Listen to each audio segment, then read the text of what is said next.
too. A lot has been said tonight about education. A quite simple question, and I'm looking for good complex answers though, is how will you keep our young people in the province and also create those opportunities for them to stay here and create a place that they want to stay? Thank you. Good question. Okay, our first speaker to that will be Randy. Well, that's quite obvious to me how to keep our people here in the shore, young people. Obviously, we have to have employment.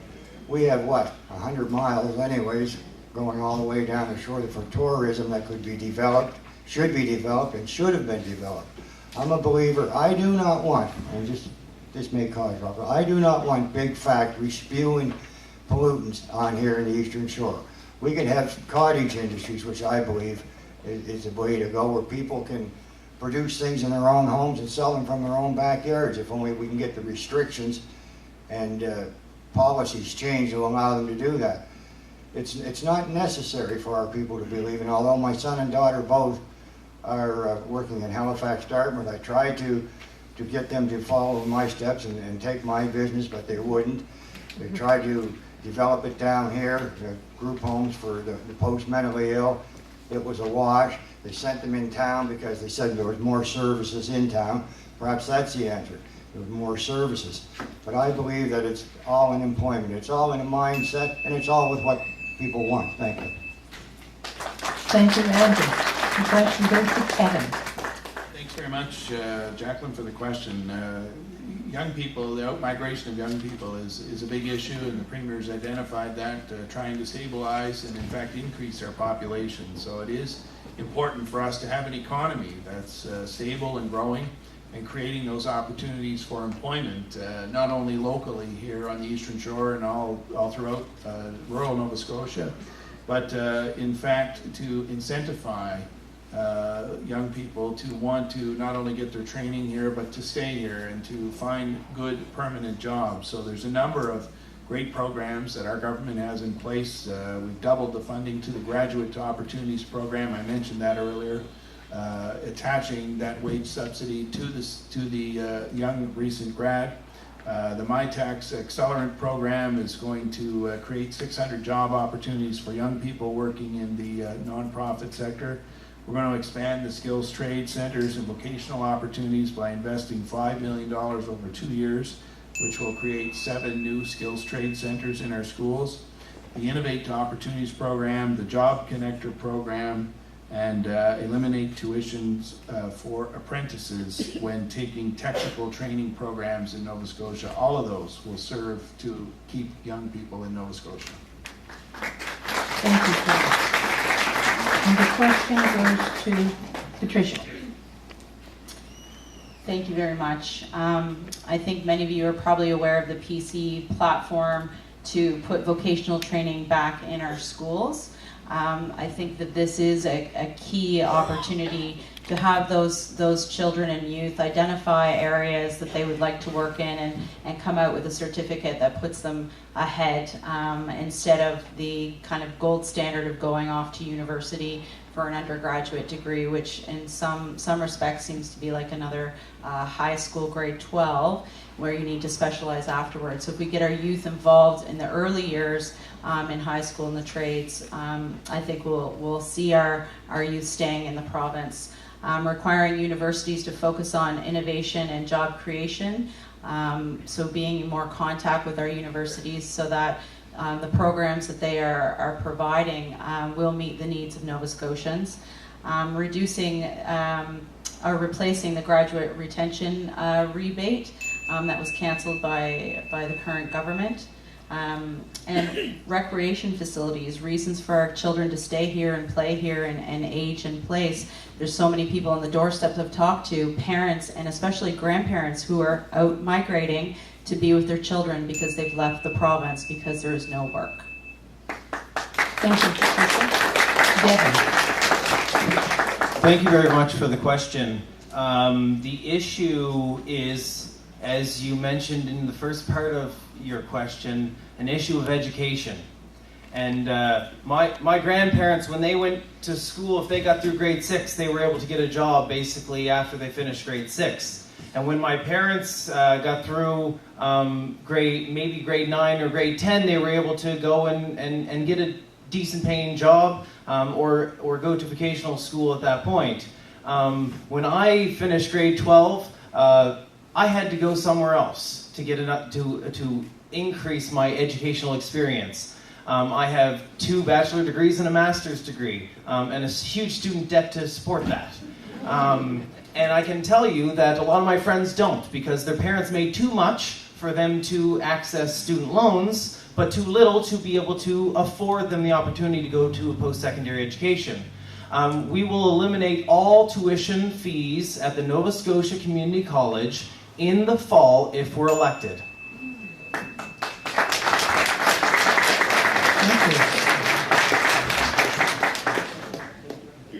Next question, please. What's your name? My name is Blair Davis. I'm a veteran. I live in Lawrencetown. And my question is, I already know the answer for the PCs because I already responded. A friend of mine, Rolly Lawless, has a post-traumatic stress disorder, and he reached all 3 major parties to see if they would support a clinic at Camp Hill. The Progressive Conservatives, only Jamie Bailey, acknowledged that. And I just want to know what the other candidate's position is, and if they do support it, would they encourage their parties to support it all? Because September of this year is going to be the 100th anniversary of Camp Hill, and the PCs have committed to open it up on the 100th anniversary to allow a clinic for veterans and other peer supports also to have. Thank you for the question. Well, the first one is Patricia, so you can speak. So I can speak to that. Yes, we're very excited to be working with the veterans community to give them the much needed services in Nova Scotia. Rolly Lawless has been instrumental in working with our party to identify the needs in the province, to identify that peer support is a powerful service that we need to leverage here in Nova Scotia to get our veterans into Camp Hill, where we're going to be providing 24/7 care with physicians on a rotation so that those needs are met, whether they're operational stress injuries or post-traumatic stress disorder, whatever the needs of our veterans, they need to be met because they served our country and we need to serve them. Thank you. The question goes to Randy. Yes, I can tell you from experience, all the Carters have fought in every war that Canada's ever fought in. And when my father came back from Korea wounded in a prisoner of war in Germany, he was a mess. Back then, 50 years ago or so, there were no services whatsoever for these people suffering from PTS or whatever was going on.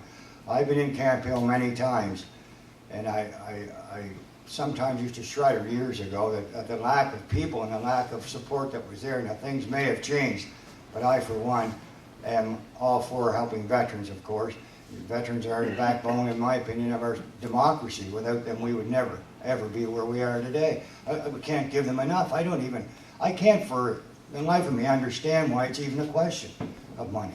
I just don't even make sense. These ladies and gentlemen, because it was women too who fought in these wars, deserve everything and every consideration that we can give them. And I would obviously fight for it. Thank you. Thank you, Randy. The question goes to Devin. Thank you for the question, and I had the amazing opportunity today to work with Peter Stauffer, who is the biggest champion of everything that you're talking about right now. He spoke from the heart on his standpoint of that at the federal level, and I echo that wholeheartedly. I can tell you that one of the other reasons why I'm running is because of the sacrifices that our veterans have made. I feel that the democratic process is in jeopardy, and I think that the work that all veterans have done and the wars that we've fought, they deserve our commitment to making sure that this democratic process continues to go through. And yes, I'm completely supportive of that. Thank you very much, Devin. Thank you very much for the great question. I know that PTSD it's certainly not a new phenomenon, but it's certainly one that's come to the forefront, I would say, in the last decade or so, and it's clearly a priority for everybody. It affects thousands of people.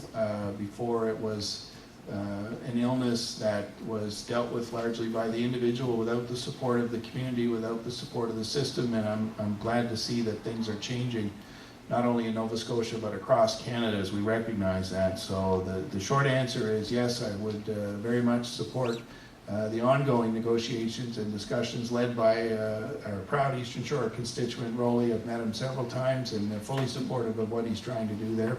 And I know our government is as well. We also, in the short spring session, we had introduced a bill to enable PTSD to be recognized under the WCB Act as well, so that it would take the onus off of the claimant or the employee to prove that they had PTSD in order to access treatment. So it's an important issue for everybody.